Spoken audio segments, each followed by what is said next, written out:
How you doing, guys, and welcome. It's Kraken here, and we're back in 7 Days to Die, and finally we're on Alpha 20.1 B6 stable, and today we're going to go through all the changes and updates and the things they've taken away and added to the game to be 20.1 stable. Before we go any further though, please hit that subscribe button, like this video, do me a solid, and let's get on with today's video. So, let's get cracking. AI destroy area, cancel when damaged by an entity. Well, what does that mean? That means that now you could shoot the zombies and cancel their destroy everything. The Fun Pimps thought that they could sort out a lot of these cheesy kind of bases by just making all the zombies go into destroy everything kind of mode. They realized that they turned it up a little bit too much, and now we can cancel that by shooting them. And maybe the robotic turrets and things like that, maybe they will be able to do it. The sledgehammer, that will do it as well. And that leads me straight on to the next point. Improved AI destroy area trigger percentages, distances, stun handling, and capped spread to ally Zeds. So what this basically means is when a zombie was hit off your base and ragdolled down to the bottom and went into destroy everything mode, he would then spread that rage that was pent up inside of him to all of his pals around him, and then they would all go into destroy area mode. They've had to turn that right down now because that was getting a bit too silly, and none of us really like that. So that now has been turned down, so the percentage of them going into destroy everything has been lowered, and they won't get their mates so riled up like little chavs anymore. All good to me. This one I really like. Falling ragdoll ground hits now do damage and trigger AI handling. This is really good. We used to all have the pit bases back in the day, but then they took the damage away from falling Zeds. They could fall off a Dishong tower and not cause themselves any damage. Falling damage has now been added. I'm sure it's only going to be a small amount of damage, but nevertheless it's going to be a bit of damage there. And also about the AI handling, they're going to be ragdolling through the air and probably not landing on their feet near as much as they were before, which is a good thing. So if they fall off a building, it gives us a few more seconds to run away. Slightly increase the probability of books found in book piles and cracker book shelves. Now they've slightly improved this, God knows how many times, and yet we still do not find a lot. But apparently, slightly, once again, that's been increased. Updated loot probability and quality templates to do better align with the new loot stage system. Added and updated loot probabilities with a Tech 2 cap template to prevent empty loot containers and or missing loot items at high loot stage where Tech 3 is not available.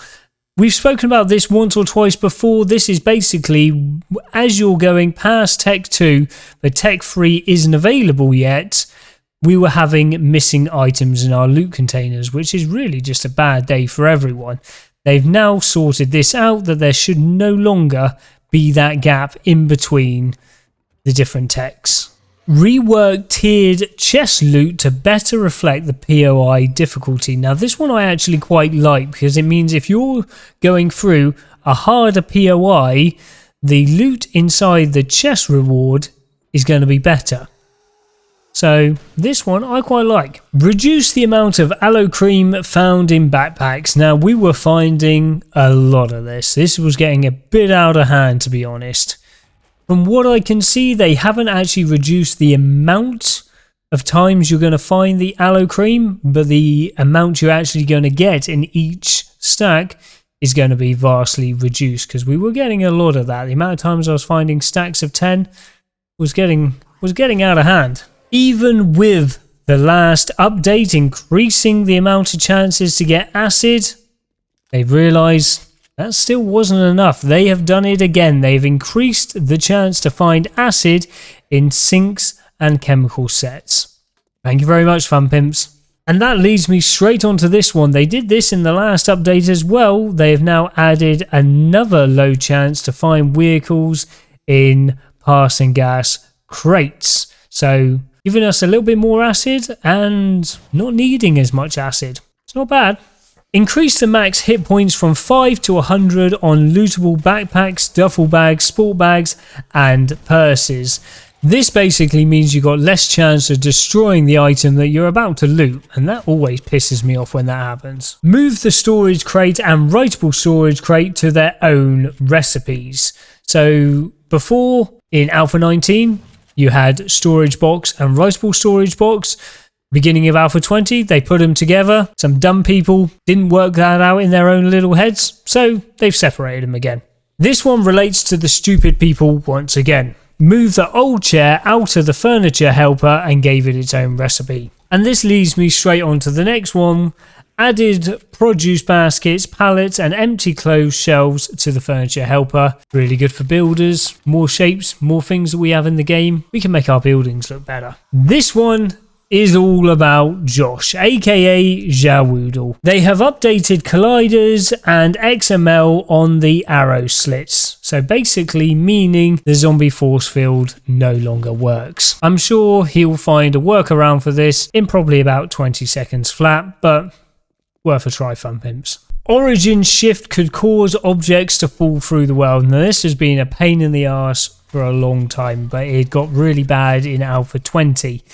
Hopefully this has now been sorted. So hopefully no longer your drones, your mini bikes, basically everything falling through the world. Hopefully they have sorted this. I really hope so, because it's ruined a lot of people's games. And also what was ruining some people's games was being offline and online. So apparently they have now fixed that. So they've sorted out the saves of the different player profiles when you're playing offline and online. So hopefully that's not going to ruin anyone's games either. So that's all good. And that wraps us up basically for this video. I will put a link down below for all the patch notes if you want to go and read them yourselves. I've just gone through the big changes. There's quite a few little changes about POIs and little bits and bobs that they fixed there, but these were the main points that I could see reading through the patch notes for myself. There we go. You guys have a cracking day. Please consider subscribing if you haven't done so already. Big thumbs up on the video, and I'll catch you in the next episode. Take it easy.